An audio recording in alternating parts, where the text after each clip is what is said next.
Hi, this is Toby from Toby Urbansketch. Today I'm just going to do a little talk over of how I added colour to this loose and squiggly line drawing of some boats. The original photo is by jcb.art on Instagram, and please do look it up. And if you enjoy this video, of course, please like the video and subscribe to my channel. So, as with pretty much all my watercolours at the moment, I start off with adding a lot of water. Instead of adding it to the sky this time, I want most of the tone in the water, so I'm starting with the water. So putting water on the water just to confuse myself there.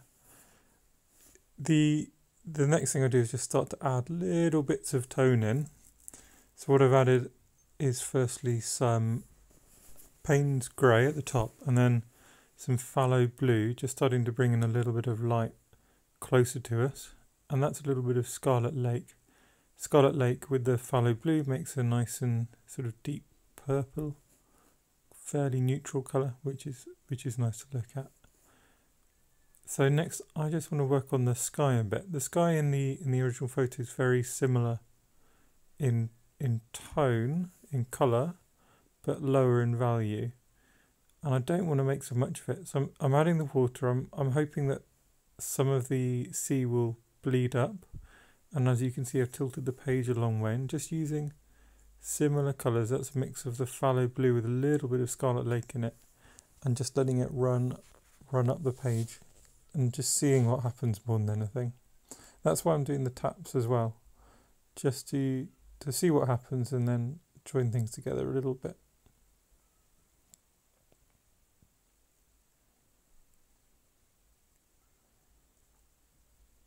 So we're going to go back into the water now, I believe. And as you can see, at the moment there's just these sort of faint hints of colour. The values are pretty low, and I actually want quite intense colour here.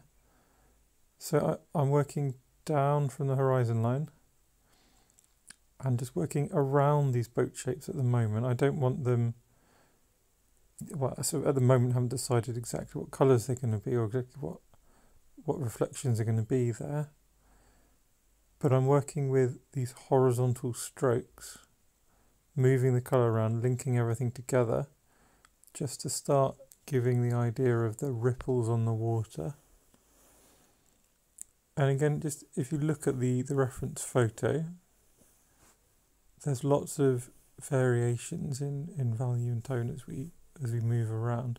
So that's why I keep just adding little drops of this Payne's grey in places and the fallow blue. Next, just moving forward to the boats. So under each boat is an area of shadow. I'm just adding that in. You could see I'd started to think about adding the shadow on top of the closest boat, but I made the, I think, wise decision just to leave it a little bit longer and see what was going to happen around the boats first. So I'm now adding a little bit of green. There's a lot of green in the sea, and just moving around. Everything on the page is really wet, so just dropping in these little colours lets them fluidly move it around the page quite easily.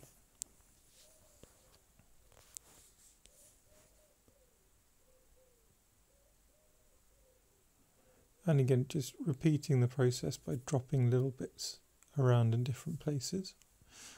Now what I'm doing here is a really interesting observation that you can make about reflections on the water. So we often think about water as having lots of horizontal lines on it, which it does. That's the ripples of waves and things coming towards us. But actually those lines aren't necessarily horizontal. It's just we're normally standing facing the waves, so all the waves appear horizontal to us. The reflections in water are actually vertical, so they're coming straight at us no matter where we stand. So the reason I dragged my brush towards us was to just start to get some of that idea of the actual sort of reality of water, rather than just these perceived horizontal areas.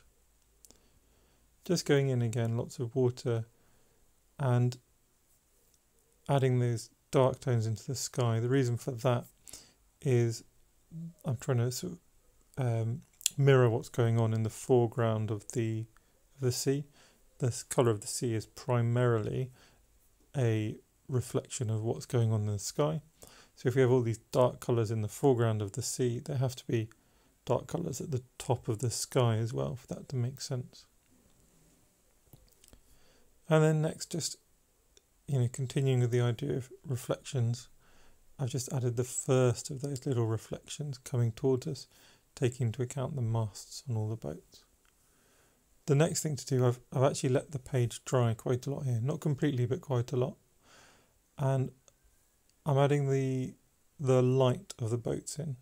So I'm using a couple of India ink pens. They're Pitt pens, or Artist's Pitt pens by Faber-Castell, and they are water-fast. They're water-based but water-fast, so you can layer them on and then paint over them and they won't bleed. You can add water straight away and move them around a little bit, or you can add them to water, and because they're water soluble they'll move around a little bit, but when they're dried they'll stay there for you. The reason I wanted to do it with these is because I knew I wanted a little bit of light tone coming through the boats, but I didn't know how much, and I wanted to be able to keep layering and layering watercolour on top without smudging too much of the brightness into the sea. And again, doing exactly the same thing with a light blue Faber-Castell pen on one of the more distant boats. I'm picking out little details which I want highlights to appear on, or to have these more interesting tones just coming out later from underneath. At the moment, these colours look a bit weird. They're very illustrative, they're very blocky, they're very bright compared to everything else going on with the watercolour. But that's fine, because we're going to layer on top a lot to get a real, more sort of interesting grungy aesthetic. This is me actually starting to do a little bit of the tonal work with a Faber-Castell dark grey. The reason is I think mostly I had them out and I wanted to just apply some quite specific marks. So I wanted to outline the boats well, not have it bleed too much, and again not have it move around too much in a little bit. And also I just wanted to experiment with what would happen if I tried adding the tone with these pens rather than my normal watercolour. As you can see, because it's not quite dried, I can just go in with the water and move that India ink around a little bit. It's not going to move like watercolour, but it does move a little bit.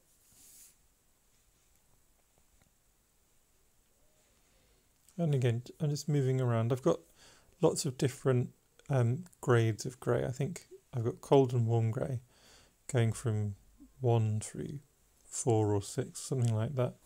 And then there's a black Faber-Castell pen, which I don't often use because it's extremely black, not a colour that you naturally manage to use very well with watercolour.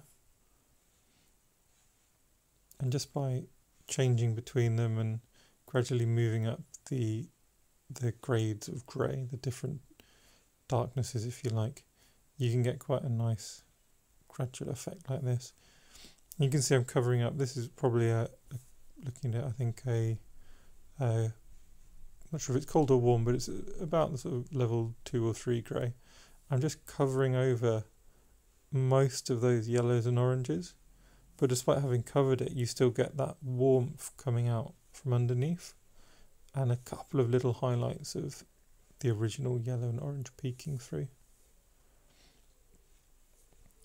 There's another example of the way to use the Pitt pen. So I put water on first, and then, as I said earlier, by just touching the pen onto the water, it lets the India ink move around and gives you a much softer line.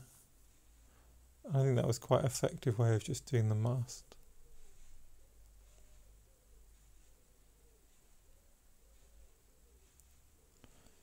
And here I'm using I think this is a skin tone, possibly a peach colour Faber-Castell pen. and I just wanted to add a sort of more interesting tone to some of the reflections, and the orange and blue neutralize. So the idea of putting a sort of reddy pink rather onto all this blue and onto that blue boat was hoping it would sort of partially neutralize that colour, dull it down a bit, but also give it a bit of a glow.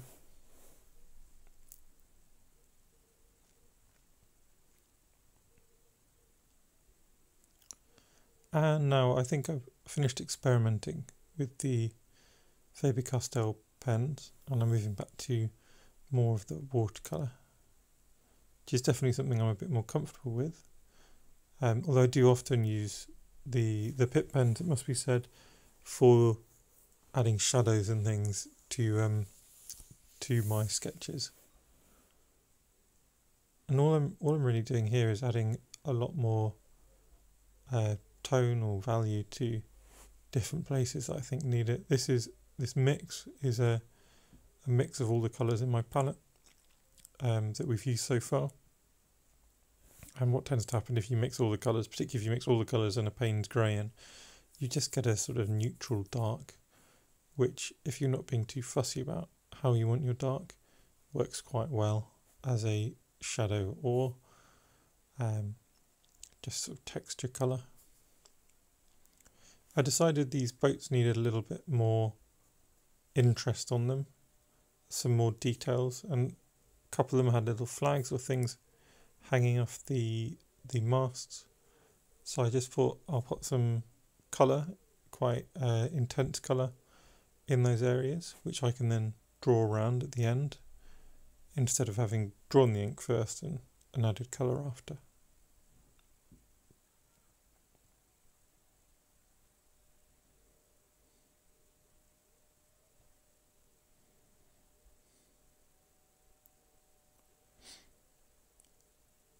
So at this point I'm just having a look and I think, is there anything else I want to add? Is there anything else I need to do? And I've decided no. So I'm going back in with my fine liner. This is a 0.1mm black fine liner by Derwent. Their brand is sort of called Line Makers, and it's the same one that I used to originally do the penwork here. What I'm doing is really quickly and sort of squiggly, for want of a better word, going over all my original edges where I've been lost a bit behind this quite dark and varied set of washes and ink and things.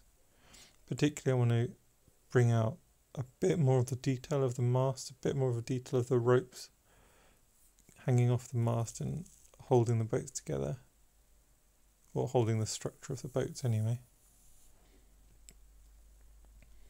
And it's a good way of just working out exactly what the shapes are that you're looking at this stage, just going back and adding in more definition.